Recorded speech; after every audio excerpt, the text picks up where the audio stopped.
Assalamualaikum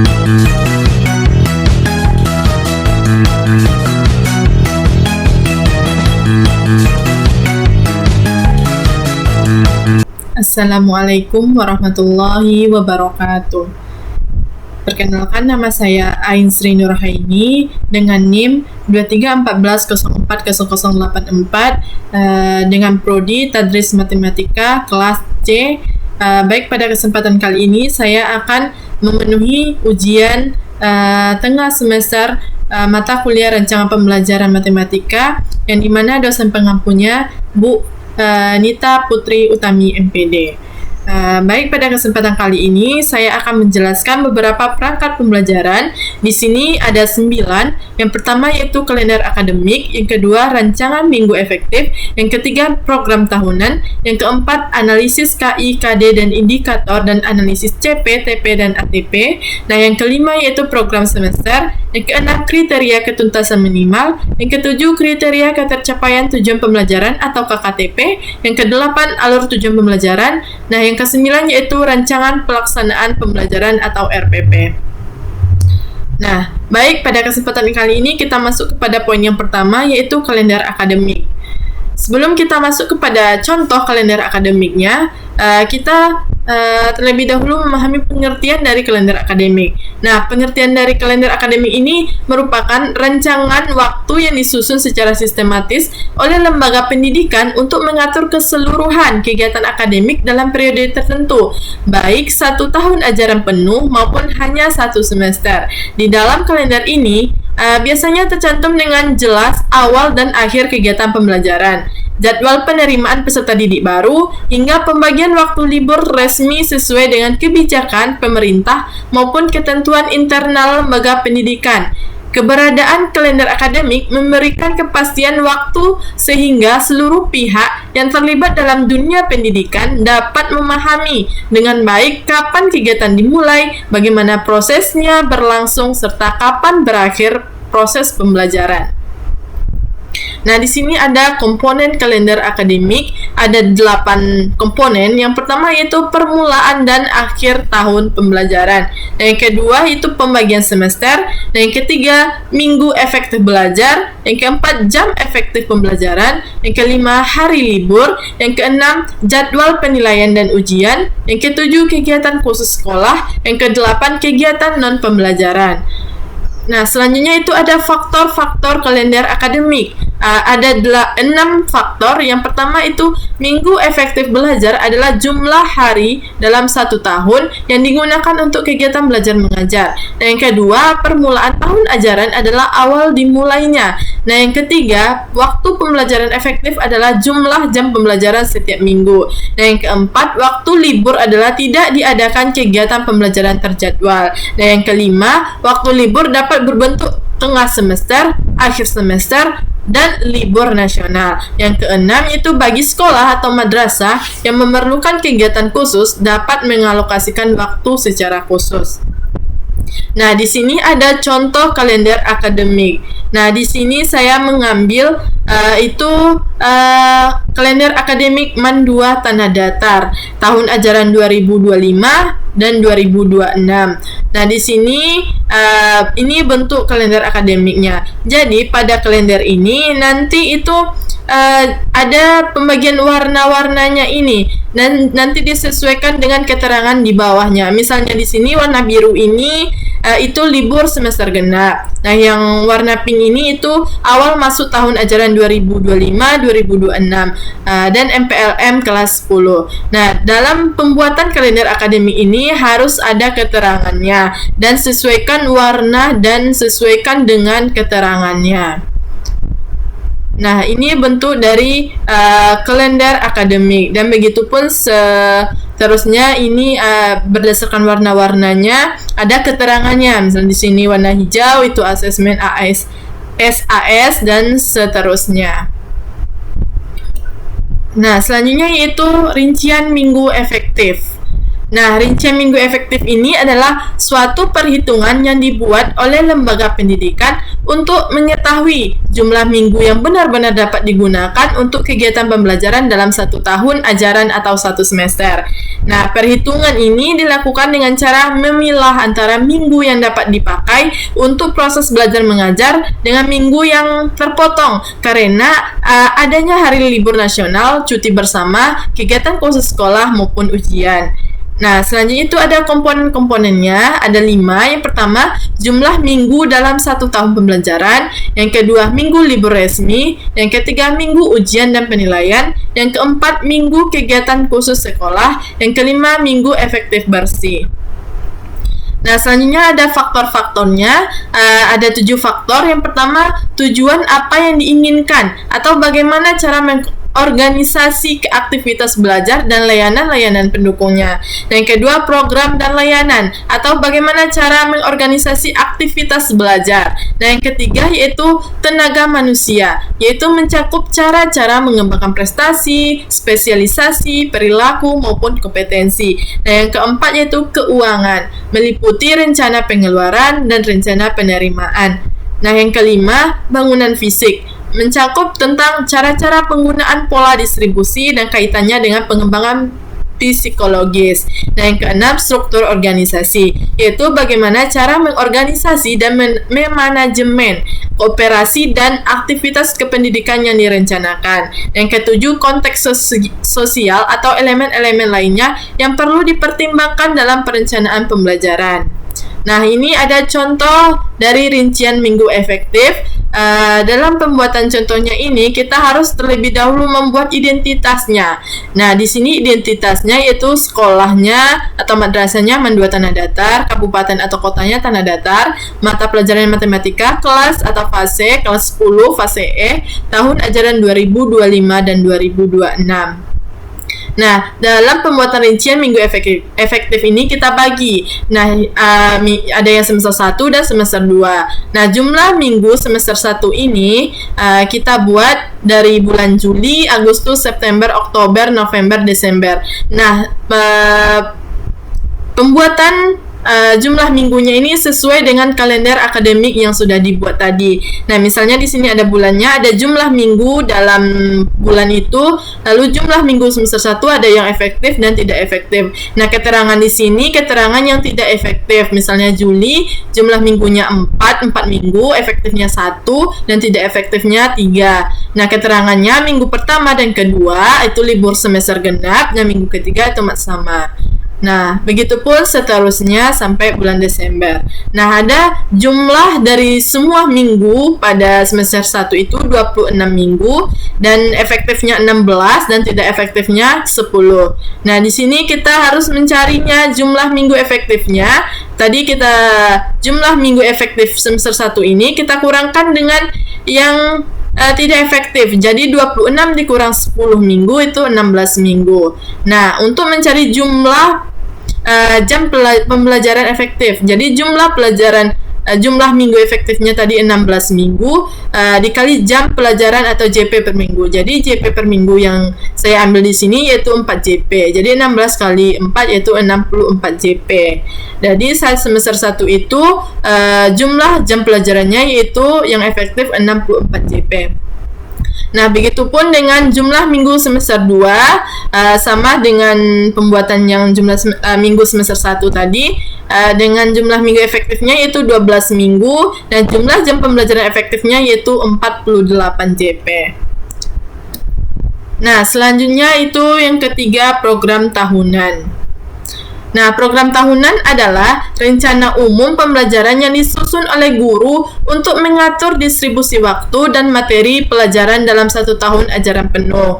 Program ini memuat gambaran menyeluruh tentang kegiatan pembelajaran yang dilaksanakan selama 2 semester, sehingga berfungsi sebagai pedoman dasar dalam menyusun program yang lebih rinci seperti program semester, silabus, maupun rencana pelaksanaan pembelajaran atau RPP.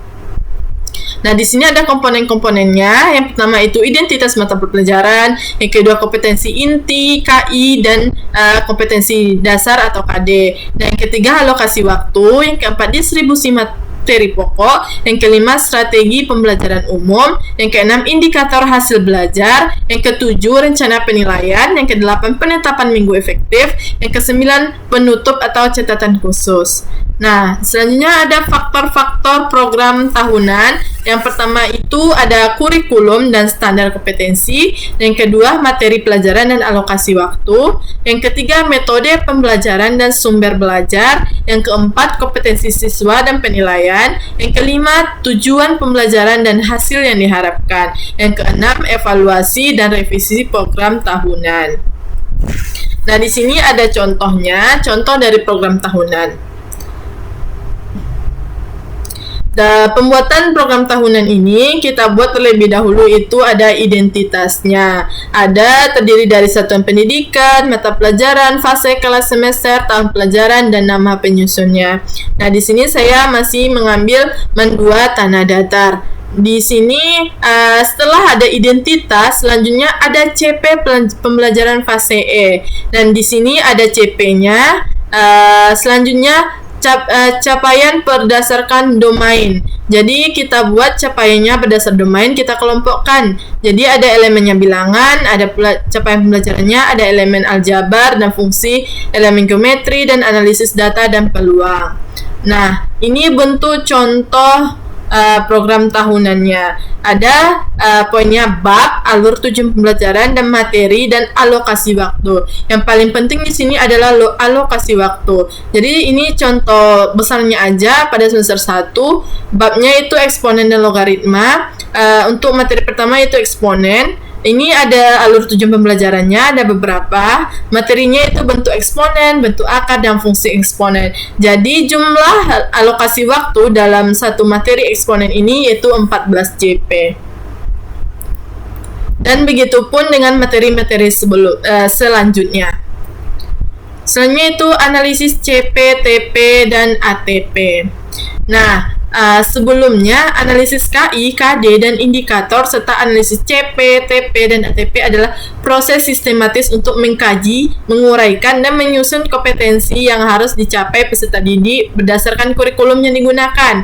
Nah, pada kurikulum 2013 yang sebelumnya itu, analisis dilakukan dengan menelaah kompetensi inti atau KI sebagai kemampuan umum, kompetensi dasar sebagai kemampuan spesifik, lalu merumuskan indikator sebagai tanda terukur pencapaian KD. Nah, sementara pada kurikulum merdeka yang kita jalankan sekarang ini, analisis berfokus pada capaian pembelajaran atau CP sebagai kemampuan akhir fase. Nah, kemudian diturunkan ke tujuan pembelajaran atau TP yang lebih operasional dan disusun secara runtut dalam alur tujuan pembelajaran atau ATP sebagai peta pelaksanaan pembelajaran.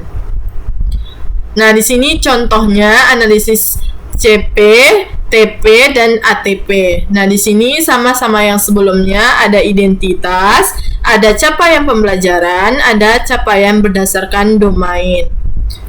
Nah, ini bentuk contoh analisis CP, TP, dan ATP, yang dimana ada poin elemen, capaian pembelajaran, CP-nya, alur tujuan pembelajaran, ATP-nya, dan tujuan pembelajaran atau TP. Dan di sini ada alokasi waktu materi.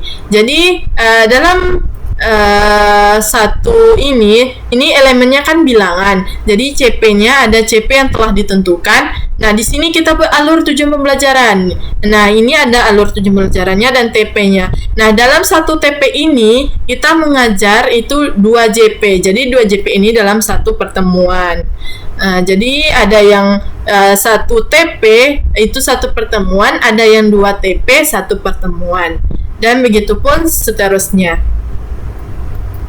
Nah, selanjutnya itu program semester.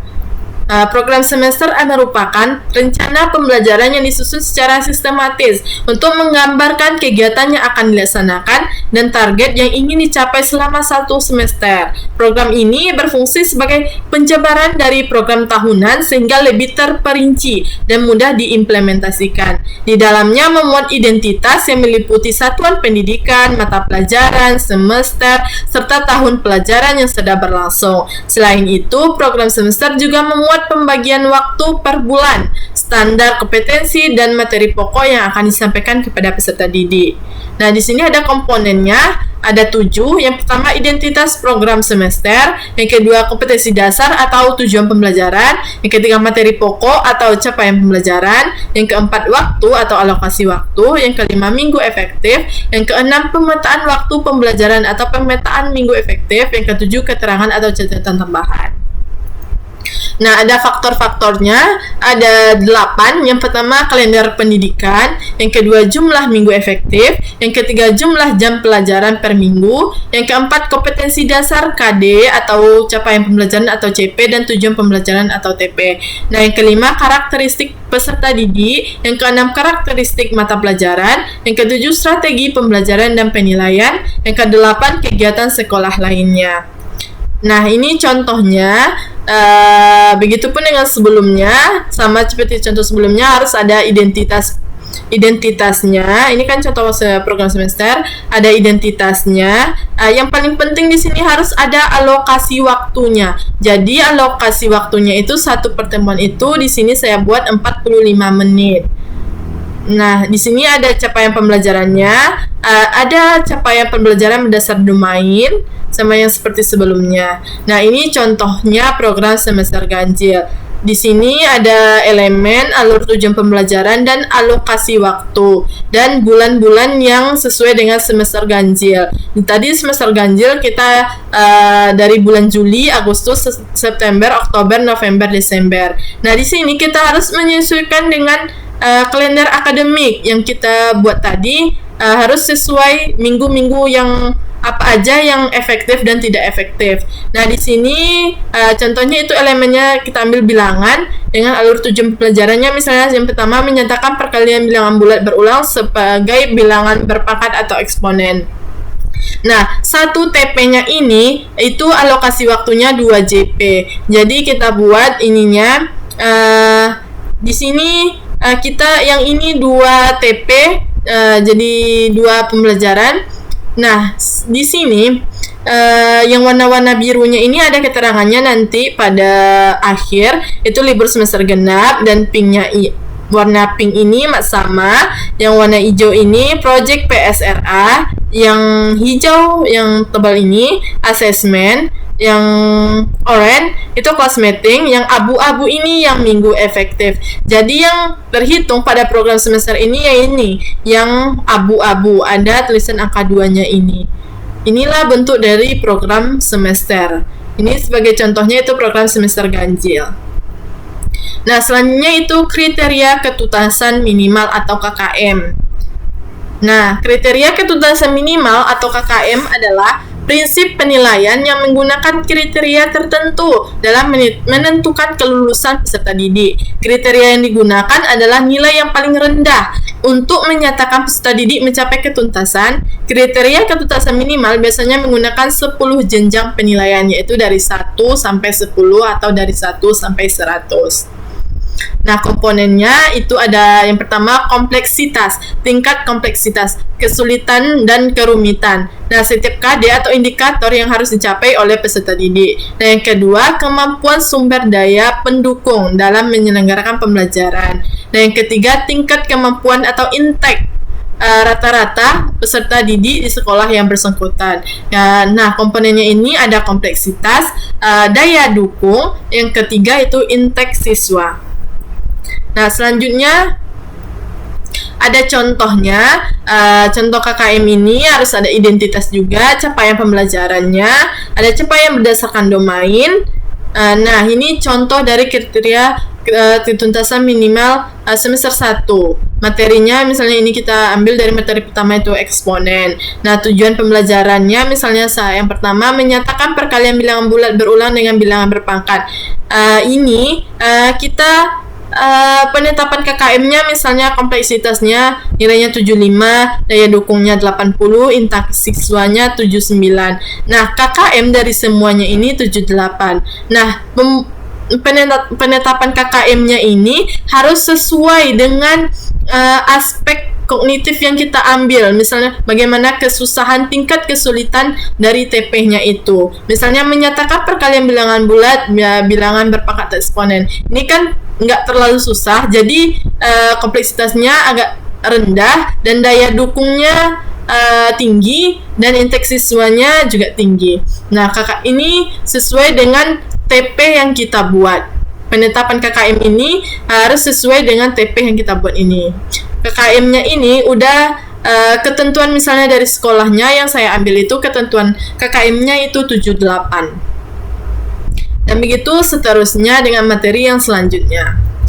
Nah, selanjutnya kriteria ketuntasan tujuan pembelajaran atau KKTP.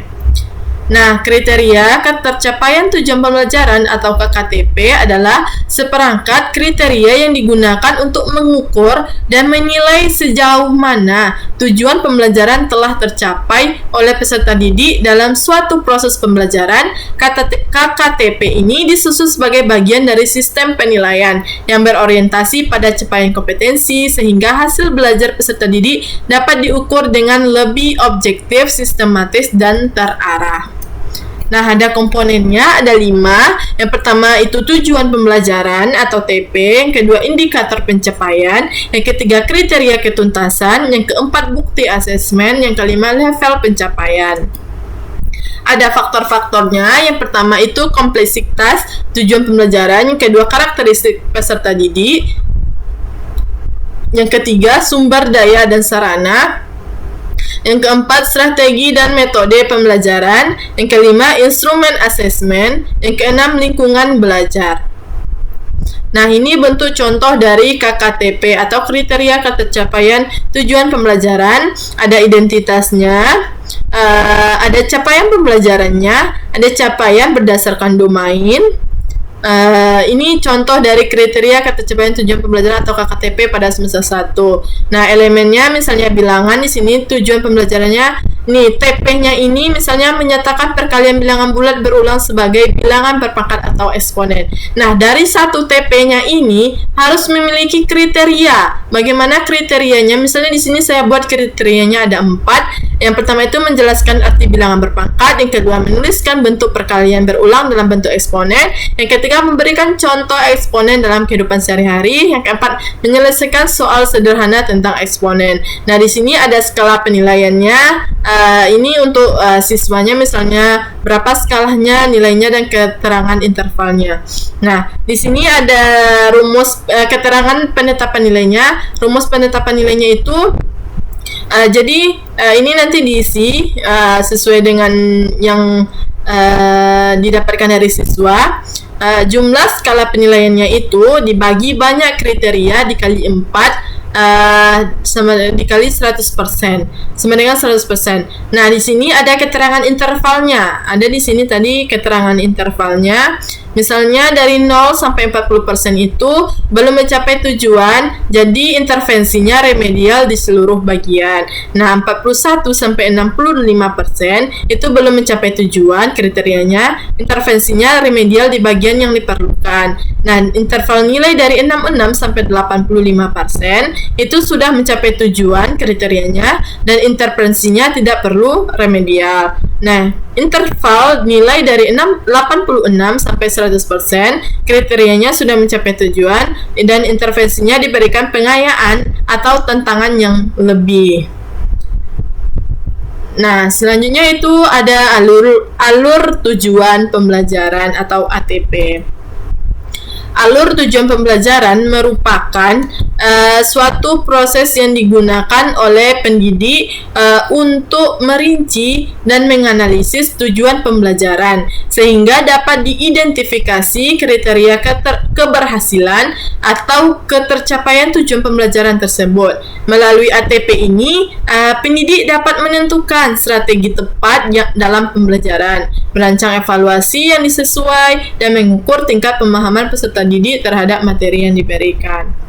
Nah, di sini ada komponennya. Yang pertama itu capaian pembelajaran atau CP, yang kedua tujuan pembelajaran atau TP, yang ketiga materi pembelajaran, yang keempat waktu pembelajaran atau alokasi waktunya, yang kelima strategi pembelajaran.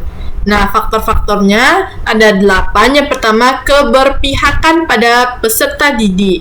Nah, yang kedua, kesesuaian dengan kurikulum yang berlangsung pada saat ini. Yang ketiga, kebermanfaatan dan relevansi tujuan. Yang keempat, spesifikasi dan kejelasan tujuan. Yang kelima, tingkatan kognitif. Yang keenam, urutan pembelajaran. Yang ketujuh, ketersediaan sumber daya dan waktu. Yang kedelapan, evaluasi dan asesmen.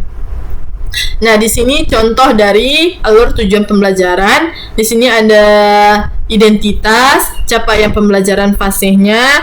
Ini saya fase E. Jadi selanjutnya capaian berdasarkan domain dan penyusunan alur tujuan pembelajaran matematika. Nah, dalam penyusunan alur tujuan pembelajarannya ini kita harus membuatnya. Jadi penyusunan alur dan tujuan pembelajaran matematika untuk fase E kelas 10 MA ini dilakukan dengan cara menurunkan dari capaian pembelajaran fase dari masing-masing domain menjadi tujuan pembelajaran yang merupakan tahapan-tahapan yang perlu dicapai sebelum siswa dapat mencapai capaian yang diharapkan pada fase ini. Nah, tujuan pembelajaran ini kemudian dikelompokkan untuk membentuk unit pembelajaran, di mana tujuan pembelajaran dapat berasal hanya dari domain yang sama atau dapat juga berasal dari dua atau lebih domain yang berbeda tetapi saling berkaitan. ATP ini dimulai dengan unit 1 tujuan pembelajaran dari domain bilangan dan aljabar dan fungsi, yaitu bilangan berpangkat. Nah, ini selanjutnya unit kedua, unit ketiga, unit ketujuh, sampai unit selanjutnya. Nah, perkiraan total jumlah pelajaran yang dibutuhkan dari alur tujuan pembelajaran ini itu 112 JP, sesuai dengan program tahunan sebelumnya. Nah, ini bentuk contohnya. Ini contoh dari alur tujuan pembelajaran per unit saya buat. Jadi sini unit pembelajaran kelas 10 materi pertama itu bilangan berpangkat eksponen. Nah, di sini ada poin-poin yang harus dibuat, yaitu tujuan unitnya. Apa tujuannya? Misalnya di sini tujuan ini membahas bilangan berpangkat dan juga fungsi eksponen yang dapat digunakan untuk memodelkan fenomena dan data dalam dunia nyata. Nah, domainnya itu bilangan, perkiraan JP unitnya 14 JP, kata kuncinya itu eksponen, bentuk akar, fungsi eksponen. Nah, penjelasan singkatnya atau isi dari proses. Jadi di sini kita buat penjelasan singkatnya. Selanjutnya itu profil Pancasila sesuai dengan kurikulum Merdeka kita buat dan glosariumnya. Nah, baru kita buat pembagiannya dari tujuan pembelajaran. Misalnya B1 ini kan kode B-nya bilangan, dan TP yang pertama itu menyatakan perkalian bilangan bulat berulang sebagai bilangan berpangkat atau eksponen. Nah, topik itu eksponen dan JP-nya. Ini kita alur tujuan pembelajaran ini kita pembagian TP-nya ini berapa per JP-nya. Dan di sini saya akan 4 JP dalam 1 minggu. Jadi ada yang 1 TP-nya ini, ada yang 1 pertemuan, dan ada yang 2 TP dalam 1 pertemuan. Dan begitu pun seterusnya. Nah, selanjutnya itu rencana pelaksanaan pembelajaran atau RPP. Nah, Rencana pelaksanaan pembelajaran atau RPP adalah rencana yang menggambarkan prosedur dan manajemen pembelajaran untuk mencapai satu atau lebih kompetensi dasar yang lebih dijabarkan dalam silabus. Nah, sebelumnya itu kita kan biasanya membuat silabus. Nah, RPP ini dapat digunakan oleh guru sebagai pedoman umum untuk melaksanakan pembelajaran kepada peserta didiknya, karena di dalamnya ini memuat identitas mata pelajaran, standar kompetensi, kompetensi dasar, indikator pencapaian kompetensi, tujuan pembelajaran, materi ajar, alokasi waktu, metode pembelajaran, kegiatan pembelajaran, penilaian hasil belajar, dan sumber belajarnya. Nah, ada komponennya. Yang pertama itu identitas, yang kedua kompetensi inti dan kompetensi dasar, yang ketiga indikator pencapaian kompetensi, yang keempat tujuan pembelajaran, yang kelima materi pembelajaran, yang keenam metode pembelajaran, yang ketujuh media dan sumber belajar, yang kedelapan kegiatan pembelajaran, yang kesembilan penilaian hasil belajar. Dan faktor-faktornya ada 4. Yang pertama kemampuan siswa, yang kedua tujuan pembelajaran, yang ketiga kegiatan belajar mengajar, yang keempat materi pembelajaran.